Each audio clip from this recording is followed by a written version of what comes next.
Welcome back for part 2 of our discussion with aerospace expert Jim Mazer, who was gracious enough to give us twice as much of his time since our conversation was going pretty strong. We're actually going to pick up with a candid moment that got recorded in between timed out Zoom calls as everything was getting set up to record for part 2. When I recorded the panel, I don't know, did you see the episode that we put together about that? Yes, I did. That was a lot of fun to be involved with. I'm very honored to have been invited into that. But the sync between the video and the audio was off by 10 seconds by the time because I had to record them independently, which is why I'm doing this through Zoom. So I literally had to go and make the lips match the sound That's for that's every one of those. that's impressive. And I watched your billionaire space race, all 2 hours, and that's an impressive body of work that you put together there. I mean, I Appreciate it. was tracking it closely, and I still learned from that I wish I'd have known back in the day. Now, before we rejoin the conversation with Jim Mazer, we are very proud to announce that this expert series conversation has now been sponsored by Aura, the intelligent digital safety app for the whole family, or for your business. A plus on the BBB, rated #1 identity protection service on security.org and US News, with 4.7 stars on the Apple App Store. That's just for starters. A little recent history here. March of 2025, Bank of America announced a data breach, and what's really disturbing about that is they didn't tell anybody about it for months. On average, when there's a data breach, it can take that company 277 days to report the breach. Your personal data could have been exposed months ago, and you're just hearing about it now. This isn't the first breach Bank of America has announced this year, and last year, Citigroup and JP Morgan Chase both announced breaches. Your bank could be breached right now, and you could be months away from finding out. Do you really want to give these cyber criminals a 9-month head start with your information? If you want to get the jump on them, that's where today's sponsor comes in. Aura alerts subscribers if their phone number, emails, or social security number is found on the dark web. And Aura notifies the client quickly if anyone tries to use that information to access credit or bank accounts. In a worst-case scenario, they'll cover up to $5 million in identity theft insurance and provide a host of other features to keep you and your children safe online, all through the one app. By using our link in the video description at aura.com, Common Sense Skeptics, plural, you can access a 14-day free trial, and that'll give Aura enough time to find out if any of your personal data has been exposed. You'll learn about it before one of these compromised companies are forced to contact you. We highly recommend you do this today because the only thing most of these companies are going to do, after the fact, is offer you free credit monitoring, and that's like installing security cameras after your house was robbed. There are data breaches at companies all the time, but if you haven't been a victim of fraud or identity theft yet, you cannot imagine what an overwhelming nightmare that can be, or how much time and work it requires to reestablish your identity after it's been stolen. The better alternative is to have Aura do the hard work for you, keeping you, your family, and even your business protected. Don't leave yourself vulnerable to these data breaches. Sign up for your 2-week free trial today at aura.com, Common Sense Skeptics, by simply clicking on the link in the video description. Now let's rejoin the conversation with Jim Mazer, starting off on the topic of the 3 lunar landers that NASA originally selected for testing trials, as discussed in our series, The Billionaire Space Race. Honestly, if I was in charge of the HLS program, like Kathy Loiters was, Starship would have been the last thing I would have considered. If there's 2 out of the 3, I'm going with Blue Moon and I'm going with the Alpaca, the Dynetics one. Those are traditional landers. They're short, they're squat. You don't have to ride up a 10-story cable crane to get into your airlock. Nothing about Starship makes sense to us, actually, for a lander. Barely for LEO, because once it's operational for LEO, it's not even as efficient as Falcon Heavy for tons. The readdressed limit on Starship is something around 60 tons. And of course, that's just a number pulled out of air, just like the 100 was to begin with. But we found it funny because as a lander, if you have to do 20 propellant fills on Starship, then Starship HLS compared to Apollo falls short on a tons to the lunar surface per launch. Apollo is actually more efficient per launch to get tons to the moon. Per launch, that's correct. The concept, and by the way, yeah, that award was, I think, it surprised everybody because there was sort of this phase one where all 3 Dynetics, SpaceX, and Blue Origin had sort of study contracts, right, to compete for what they thought was going to be a down selected 2. And out of those 3, the SpaceX had the smallest amount of funding. And so it felt like there was some token funding going on there, and that it really, with that concept objectively wasn't really in the running to win the whole thing. So it was, I think, a surprise, certainly to me and to many people when that happened. The concept of cost per launch, I think the angle here with Starship is basically, near as I can tell, 100% reusability. So the idea is it's the only thing it's costing you is the fuel. And so you've got this completely 100% reusable system that, in theory, can take a tremendous amount of payload to translunar injection because you're launching it from space with a very, very large fueled spacecraft. So I think that's kind of the mystique and angle behind it, is it's a fully reusable system where you're maximizing your payload capability to the moon by launching to the moon from space. That's the concept.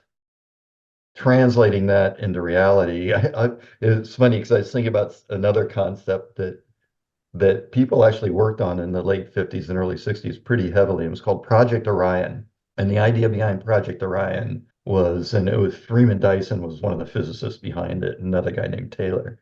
The concept behind it was a nuclear pulse spacecraft. The spacecraft would have this giant pusher plate behind it, and you could set off a series of nuclear bombs that would push against the pusher plate. And as you set them off in a series, you could approach very, very high velocities, approaching potentially even the speed of light.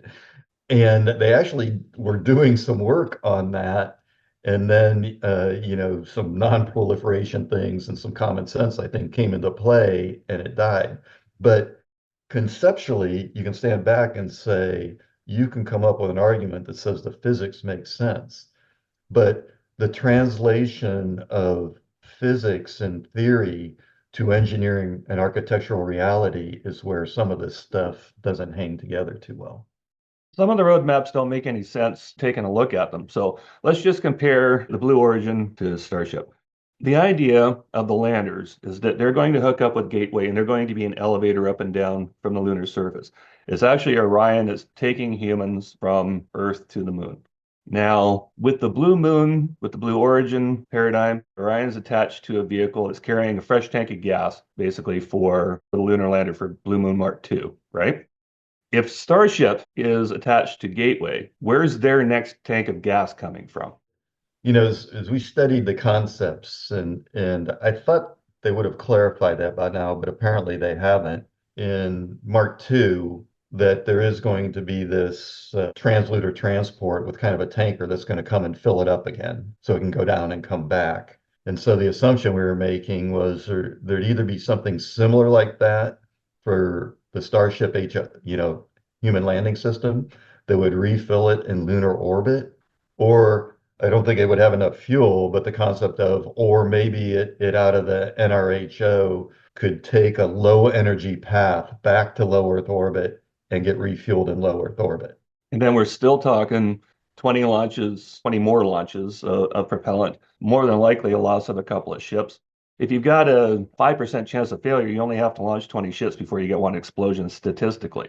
I mean, Musk is heralded as being the genius that came up with, the best part is no part. I mean, he certainly didn't come up with it, but he's milking it for all it's worth.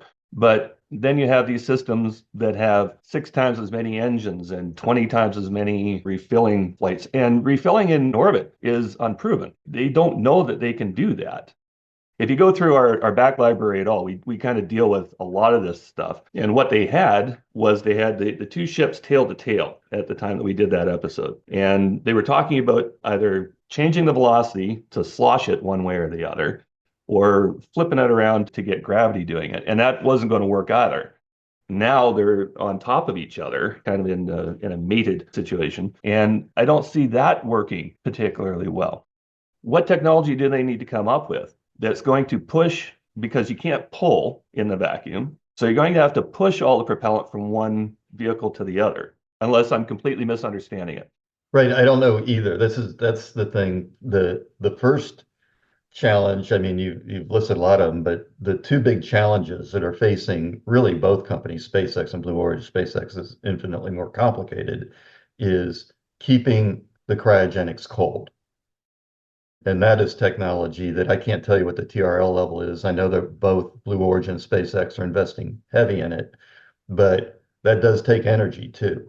And so keeping cryogenics cold for very extended periods of times is a challenge. The second is the fluid transfer. And one of the non-trivial aspects of that is just simply the coupling mechanism between the two vehicles. That in and of itself is to how you couple. Can you keep it leak free? If it does leak, what does that mean? And then the actual fluid transfer, and then the massive amount of fluid that has to be transferred. All of those things have to be developed actually with both concepts. And I think that's really challenging. And I think in the earlier episode, you mentioned in situ activity. And so there's some argument for picking, hydrogen or methane because of in situ, either on the moon or on Mars. But in situ is really, really, really far off, if ever. We know there's water on the moon, but you don't know really the condition it's in necessarily. I'm sure there aren't large frozen lakes in there that all you have to do is melt and convert into hydrogen and oxygen. I think the general thinking is that it's probably ice crystals trapped within the regolith. And so just extracting that into a usable form and then changing it into hydrogen and oxygen, that is non-trivial across I the like it. board. Exactly. How do you get that mass of regolith into a sealed container and then heat it enough to not only melt but evaporate the water into something that you can separate? A lot of it, like I said, it doesn't make sense to us. The in situ episodes that we put together, we got really bored and decided that we're going to do all the math on this and what volumes of gases and what volumes of containers are going to be required. And then given the fact that Mars is so far away and it's 40% less solar energy actually hitting the surface, what size solar field of panels is going to be required just to get one Starship refilled to the point where it can actually come back to Earth as promised? And it was the better size of a football field, plus battery storage, because you're dealing with night and day on Mars, just like you are on Earth. You would have to have 100 starships or 1,000 starships carrying gear and landing relatively close to each other, which is something I don't think they can actually do with pinpoint accuracy on Mars. Like you can get a general zone for landing, but if you want to put a starship down next to another starship where people in EVA suits can actually walk between the two of them, I don't think they're anywhere near that. Yeah, I mean, and so some of the comments I'd make is the idea is extend our experience in space from low Earth orbit to the moon, 250,000 miles away, and figure out how to live on the moon relatively close to the Earth and perfect things that then some could extend to Mars, not everything, but some of those could extend to Mars. As you do that, though, in my mind, is getting back to what technologies do you need to stay on the moon and pick the best technologies for getting to the moon that I would argue the safest, most reliable, and have the highest technology readiness level, which ideally is around 9. Picking, for instance, a fuel and an architecture to land on the moon, because someday you think you might be able to use water on the moon to create fuel and oxygen while you're on there is a bad choice because that's so far off. You should pick what you think is optimum for the mission over the next few decades and evolve it over time instead of creating the penultimate. So I think there should be some questions around that. And then Mars, of course, its distance from the Earth varies drastically, on average around 140 million miles. But the challenge with Mars, and I don't think people really comprehend this, is there's two kinds of general extremes of the missions, conjunction class and opposition class. And what those mean is the relative orbit around the sun and how the Earth is in relation to Mars. One is lower energy than the other. Conjunction class is the minimum energy, but it creates the longest duration. So it's about 1,000-day mission. And as you go, that particular for things to align for you to come back, you end up being on Mars or in the vicinity of Mars for 300 days. Opposition class is a higher energy, requires more energy to do it, but it's around a 700-day mission. then you spend 30 to 50 days on Mars. And so you kind of have those two extremes. Now, NASA has a reference mission in 2039 that I think is on the order of an 850-day mission. So these concepts of talking about what you're going to do on Mars, I mean, first of all, is just addressing, you're talking, 2 to 3 year missions and how long are you going to stay? I think generally everyone's kind of leaning towards your first mission should be 30 to 50 days rather than a year. And so you're talking about all of that has to happen. And this is where I think people don't understand space and understand how challenging that is. And this argument, let's go direct to Mars, in my mind, makes no sense at all because you really have to learn some hard things on the moon, which is a lot closer from a comms, travel, and emergency standpoint.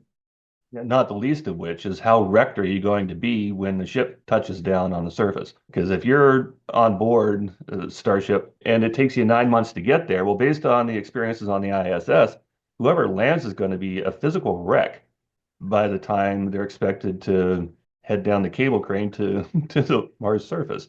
You've got a whole radiation environment thing you got to deal with too. But that's where you see these concepts how you translate it into engineering reality, where you have some big section kind of spinning, where you truly have at least some level of gravity that you can be in to kind of offset the effects of being in weightlessness for that long and then getting onto another planet. So that the challenges are huge for Mars.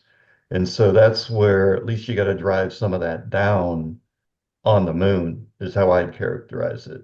And I think that's the basic path. And this is where I get back to the model, the true model. If we just stuck with it, we'd probably have permanent presence on the moon right now, which is the consistency and constancy of purpose and stop the cancellations, the stops and starts without having an overall laid out plan of how you're going to go through all of these and build upon it for the next with low Earth orbit, the moon and Mars.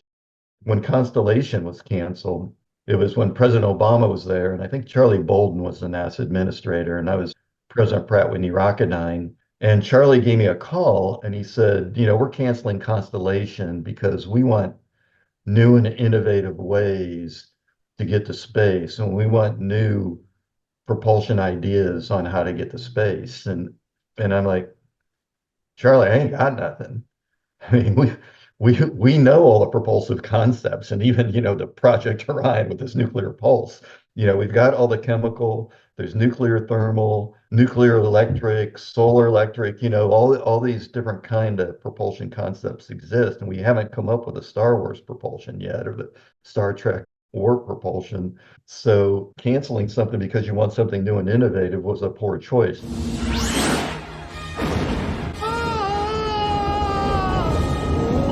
I know at the time Obama said, we're not going to the moon. We've been there, done that. And they were going to go lasso an asteroid and either bring it back or go try and get some stuff off of it.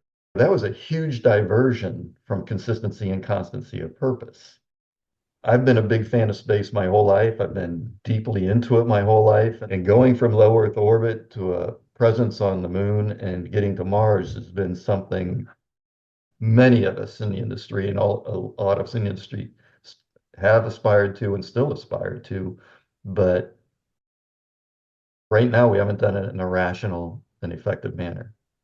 And as a nation, we're not aligned about how to do that. No, things kind of seem to be a little bit scattered there right now. Just the fact that HLS, like the Artemis program, is so far behind, and people are blaming SLS for some reason, but SLS 2 is going to be ready to go April next year, which is way before Starship's ever going to be ready, if ever. Honestly, our opinion here when we're talking about it is that Starship is probably destined for the dustbin. We don't see it as a lander. We don't see it as useful for LEO because there's only so many launches that you can do.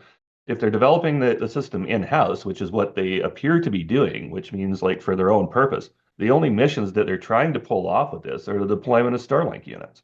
They're not trying to put together a human lander.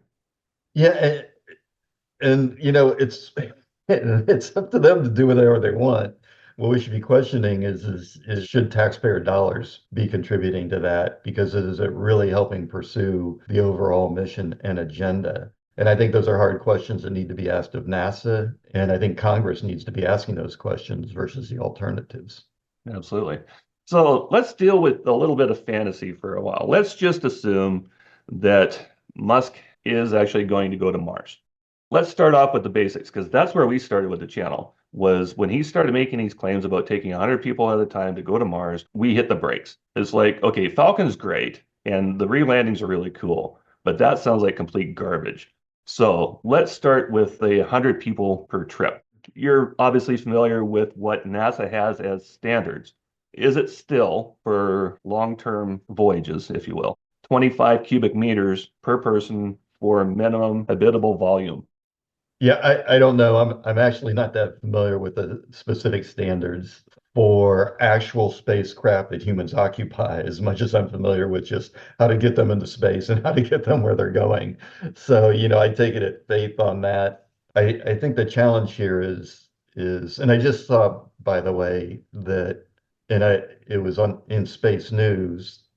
I think they have offered anyone who gets a perfect bracket March Madness a Yep. trip to I was going to Mars. bring that up. So I think the challenge is once again people do not understand the reality and the challenges and the physics of space travel.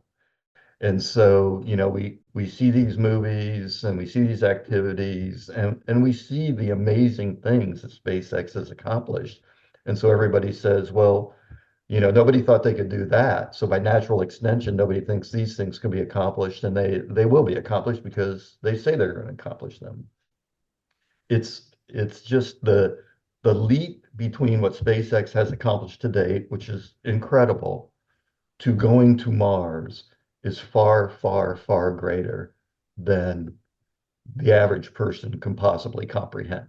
Yeah. And so, regardless of what's being said, the true physics of the timing of getting to Mars, how long you got to stay there with one person, even is we're not on a path to be there anytime soon, and certainly not in the next couple of decades, in my opinion. When we're having debates on Twitter, people bring up Falcon 9, of course, like you mentioned, and use that as the natural extension that, of course, they're going to be able to pull this off with Starship. We don't let them have that argument. We don't let them use Falcon to justify Starship because it's different materials, it's different fuels, it's different engines, it's literally 70s rocket tech. Most of what Falcon uses is not that much different than what was being developed in the 70s. I'm just a big fan of SpaceX, and they're building their heavy lift rocket, which is going to be capable of 50 tons to orbit at what he's planning is a tenth of the cost of the space shuttle. We went to the factory, SpaceX factory, and looked at the engine. I got to say, I'm a mechanical engineer. These things are very clean, and the reason is that you don't have to have tubes running everywhere to transmit pressures from one part of the engine to another. It's very nice. And we talked to Jeff Rakicki, who's the head engineer, I guess, of structures there, and he said, we didn't reinvent this thing. We took the NASA documents and manuals and just read them. Yeah. So to your point, all the patents and intellectual achievements were done 40 years ago, and these guys are re-embracing it. So it's good. Is splash landings for human occupants, which is a step backwards from shuttle. Why didn't they just reinvent shuttle? Why didn't we use the new materials, the new fuels, new technology, the smaller technology to go back and get us our workhorse? Because that's what shuttle was. That was your Swiss Army knife. We don't have a Swiss Army knife right now in space. Yeah, and I think right now there's just a general push or love of what's called a commercial approach, and this idea that we've been there, done that, and therefore we need to do something different. The past was monolithic, nation-led with this kind of technology, and we don't want to do any of that anymore. We don't want to be monolithic. We don't want to be nation-led. We don't want to use that old technology because we've been there and done all that. The future is innovation and entrepreneurship and creativity and wild ideas. And I think that's all really exciting. And I think once again, people relate it back to the airline industry where, it was kind of heavily regulated at one point in time, heavy government development to, there's this huge demand and boats are going away and everybody's flying things on ships. And everybody think that's the natural evolution of where we are in space. And it's just not the reality of the situation, but people don't recognize it. It's fine for everyone to think that. It's fine for private companies to invest a lot of money in that. And the question is what's the best use of our taxpayer dollars for the agenda we have? And the other thing is with taxpayer dollars is it's more than just this innovative creativity, commercial and competition and all of that. It's also about, first of all, having systems and processes in place to make sure that taxpayer dollars are going to things that are of value to the nation, first and foremost. And there's checks and balances that are supposed to be in place for some of that. But there's also other things that the nation does that I talked about. There's national posture, leading the globe into space that necessarily, is not the purview of private industry. There's a lot of science that isn't necessarily the purview of private industry. And the inspiration, private industry and NASA can do that. But also, as they're spending money, they have requirements like spending money on small businesses, spending money on veteran-owned businesses. There's a lot of societal benefits where the taxpayer dollars get fed back into society for societal benefits that private companies aren't necessarily going to pursue unless they're getting taxpayer dollars and they're being required to do that, which I think is beneficial to society. So there's a whole host of reasons, why NASA should be taking the lead and being a good steward of taxpayer dollars for the long run and not just sort of have NASA be a funnel for money to a bunch of private companies is how I'd Yeah, characterize it. I think that's right. Okay, so mystery human spaceflight. Let's say we're on our way to Mars. It's going to take us a year to get there, just to keep the numbers. How much food per person are you packing into that ship, and how much water? Yeah, I mean, that's where you have a limitation really on the number of people you can take, right? On the one thing. One interesting concept is that the water could potentially be stored outside the spacecraft and create an additional sort of radiation barrier, that sort of thing. But all these concepts, there are studies going on, there's trades going on. I don't think NASA's even decided on the best propulsive concept to get to Mars and back yet. And there's internal struggles between all of that. Once again, it gets back to architecture and technologies. And I think as you look at this long term, and I keep repeating myself, consistency and constancy of purpose. And as you lay out the architectures and as you look at the architectural trades, then you can outline what technologies are needed that don't exist today that are essential to getting to Mars to solve those Mars problems. And of those technologies, which one are also needed for the moon? And you can say, okay, these technologies benefit not only the moon and Mars, so let's focus a lot on those and work that towards the permanent lunar habitat. But there are other things that need to be developed that aren't necessarily relevant to the moon that still need to be developed to get to Mars. And you got to lay all this out into a pretty detailed technology development plan. And when I was in private industry, as we decided how to invest our R&D dollars, we always had an integrated technology management plan. And the integrated technology management plan used sort of the markets we were going after and what we thought it was going to take to compete and win in those markets as they evolved into the future. And as we saw that, then we talk about what we thought were the most competitive, discriminating technologies that we should invest in and what the TRL level is, and then how to prioritize that. And so my big question to the team was always, how big is this market? How real is this market? And how soon is this market? And based on that, and how hard is the technology to go address the market? And out of that, we'd kind of figure out how to allocate our dollars. And I remember when I was at Pratt Whitney Rocket 9, I put a lot of money into air breathing hypersonics. And everybody would always tease me, and Pratt would give me a really hard time about the money I was putting into that. And the saying was, hypersonics is the technology of the future and always will be. And but I knew that speed and distance was going to count someday. And that day has come. And so as NASA looks at going to Mars, there are things that are going to count someday. If they go to moon, things that are going to count someday. And regardless of what private industry wants to do, NASA needs to focus its efforts on those things that allow it to best pursue its mission, as opposed to following what best pursues individual company missions. I do have a question about SLS, Orion, and it comes down to if it looks like Starship is not going to make it, if that technology is just never going to get there, they're never going to land this skinny, oversized cigar tube on its skinny end in 15 feet of dust. How tricky would it be, going back to SB287, to put a second stage on the Orion capsule and then use that as a lander? You'd have to strap another booster onto SLS to get the extra mass to orbit, but would that even be possible? I mean, if you're talking about a two-stage where Yeah, Orion's like a a two second stage. stage, yeah, I don't think Orion has for its mass, I can't speak for sure, the propulsive capability to be an ascent stage off the moon.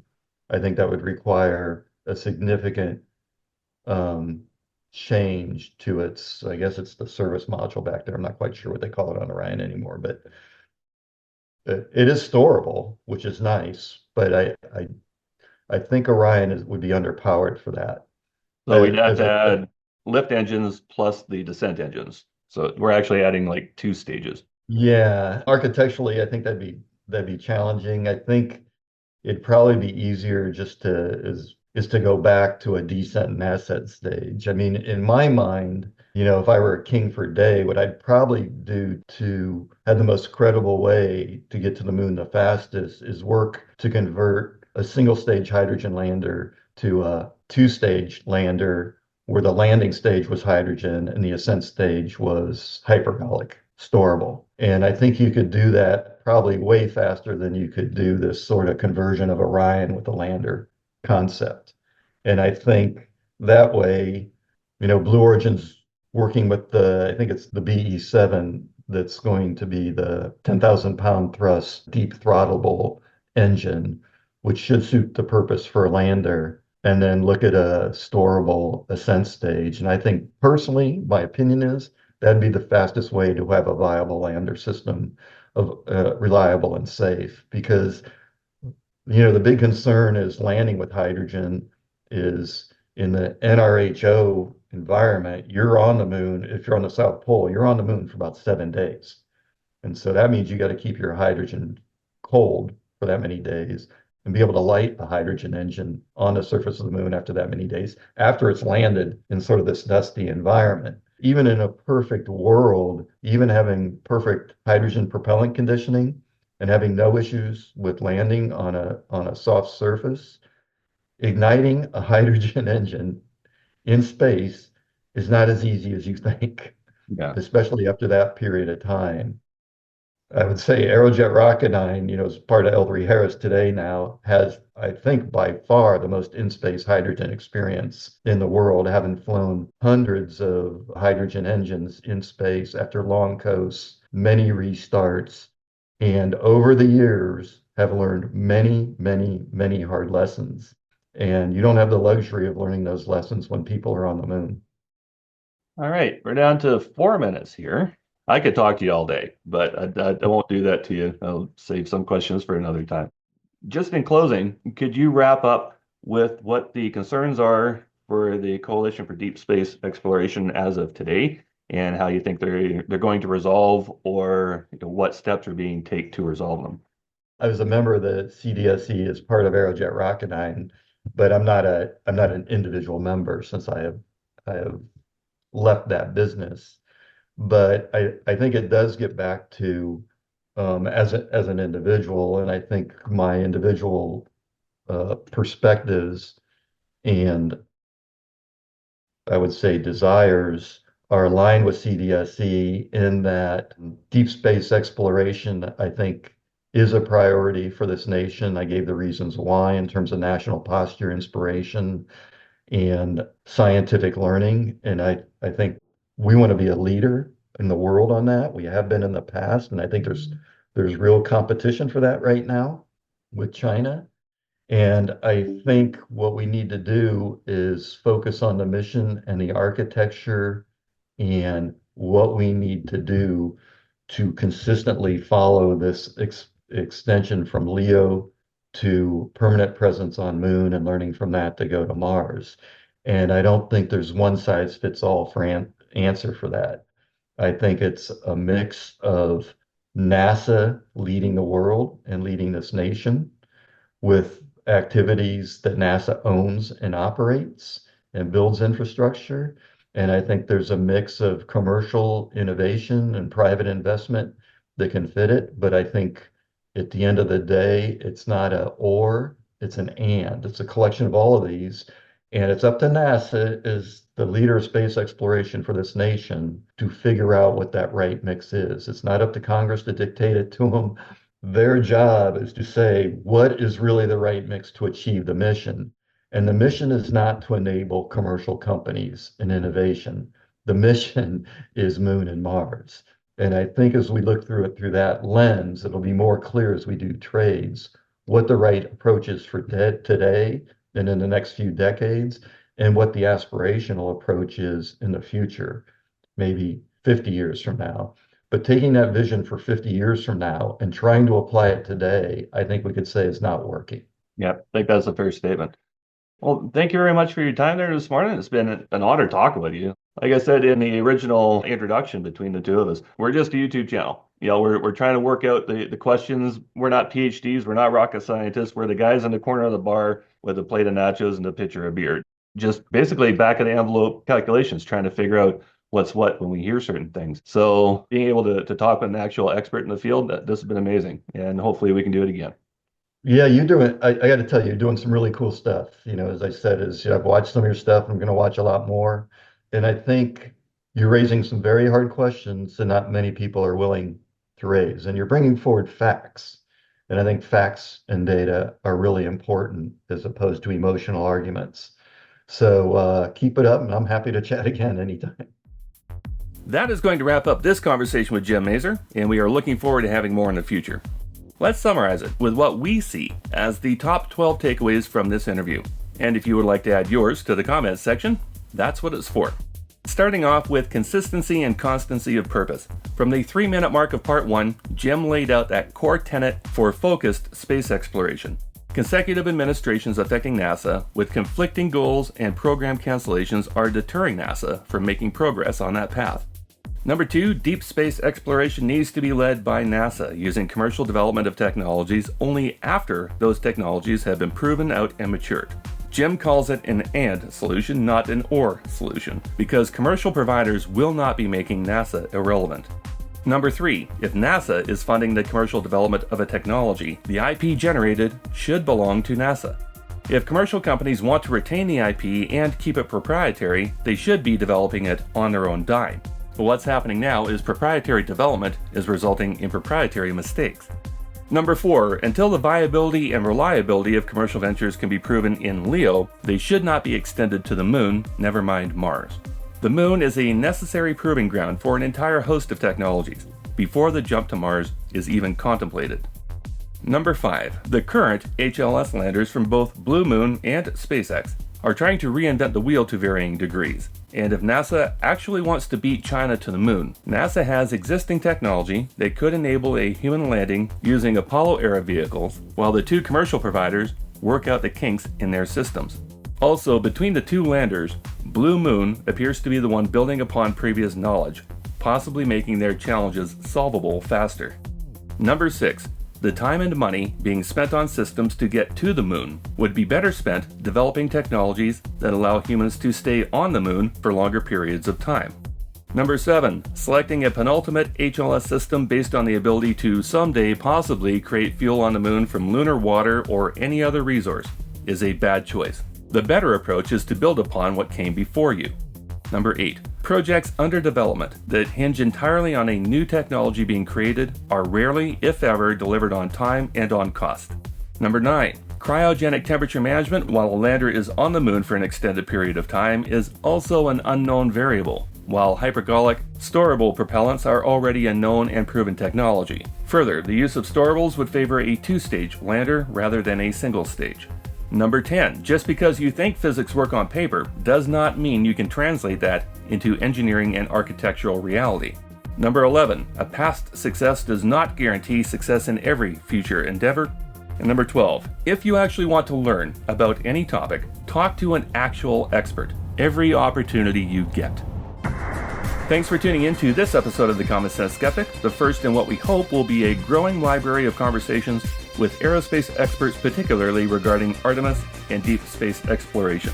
And a final reminder to check out today's sponsor, Aura.com, and her 2-week free trial.